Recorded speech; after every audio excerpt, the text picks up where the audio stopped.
Hai semuanya, perkenalkan nama saya Muhammad Tariq Lubis dengan NIM C2401221079. Pada kesempatan kali ini saya akan menjelaskan sedikit mengenai praktikum biologi perikanan pada hari ini, yaitu materinya adalah mengenai reproduksi 2, lebih tepatnya itu mempelajari tentang fekunditas dan juga diameter telur. Jadi izinkan saya untuk menjelaskan sedikit mengenai fekunditas, mengenai pengertian dari fekunditas itu sendiri. Fekunditas adalah jumlah telur yang sudah masak sebelum dikeluarkan pada saat pemijahan ikan, atau yang disebut juga dengan fekunditas mutlak. Sedangkan untuk fekunditas nisbi itu adalah jumlah telur per satuan berat dan juga satuan panjang. Lalu yang selanjutnya itu ada fekunditas total. Fekunditas total itu adalah fekunditas yang telur atau keseluruhan yang dihasilkan oleh ikan selama hidupnya, mulai dari masa produksi pertama kali sampai dengan masa-masa produksi yang terakhir. Nah, selanjutnya ada diameter telur. Diameter telur itu adalah garis tengah atau ukuran panjang dari suatu telur dengan ukuran mikrometer yang berskala yang sudah ditera.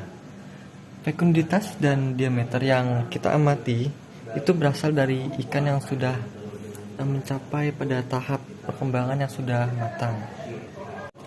Nah, jadi pada hari ini kami untuk lebih mengenal atau lebih mengetahui mengenai materi tersebut, kami melakukan praktikum yaitu dengan tujuan untuk mengetahui ukuran telur dan juga untuk mengetahui perkembangan individu menjelang pemijahan, dan juga menduga dari produktivitas dan juga potensi dari produksi suatu ikan tersebut.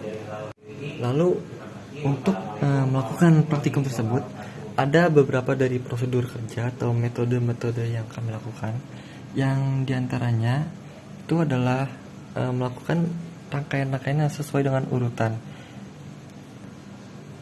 Jadi pertama-tama kami mengambil sebuah gonad atau sampel gonad yang sudah diawetkan, lalu mengambil dari 3 bagian dari gonad tersebut, yaitu ada bagian anterior, middle, dan juga posterior. Anterior itu adalah bagian yang paling atas, middle di tengah, dan juga posterior itu pasti yang paling bagian yang bawah.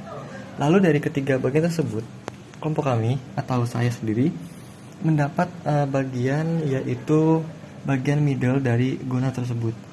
Lalu kami mengambil sebagian untuk diburai di cawan Petri dengan Aquades. Lalu kami memburainya dan mempipet dari hasil tersebut ke namanya itu kaca preparat, dan juga ditutup dengan cover glass. Lalu kita amati menggunakan mikroskop dengan perbesaran 10x10. Lalu dalam mikroskop tersebut kami mengamati dengan mengukur dari jumlah diameter dari setiap satuan telur sebanyak 50 butir telur kami ukur, dan setelah itu kami catat diameter telur-telur yang telah kami amati tersebut.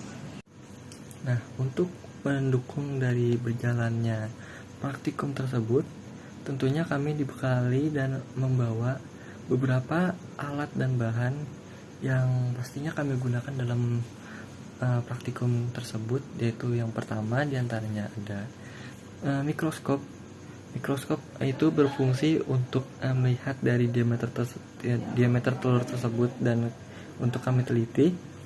Lalu yang kedua itu adalah kain lap atau tisu. Nah, kain lap atau tisu ini kami gunakan untuk mengelap atau mengeringkan dari gonad yang sudah diawetkan atau diberi formalin tersebut, agar gonad tersebut bisa menjadi kering. Oleh karena itu kami menggunakan tisu ataupun lap. Lalu yang selanjutnya ada cawan Petri. Nah, cawan Petri ini digunakan sebagai wadah atau tempat untuk menaruh dari gonad tersebut untuk diamati atau sebelumnya itu diburai. Lalu yang selanjutnya ada Kaca preparat itu digunakan untuk tempat sampel sebelum kita mengamati dari zona tersebut di dalam mikroskop. Lalu selanjutnya ada cover glass. Sesuai dengan namanya, cover glass digunakan untuk mengcover atau menutupi dari kaca preparat untuk sebelum menguji atau mengukur dari diameter telur tersebut. Lalu selanjutnya ada kertas label atau selotip kertas yang digunakan untuk sebagai pemberi tanda pada sampel yang akan diuji agar mudah untuk dikenali dan tidak tertukar dengan sampel yang lainnya. Lalu yang terakhir itu ada kamera digital atau yang kami gunakan itulah handphone yang digunakan untuk sebagai alat untuk mendokumentasikan kegiatan dan juga hasil dari uji atau praktikum kami. Mungkin segitu saja yang dapat saya sampaikan. Kurang lebihnya mohon maaf. Terima kasih.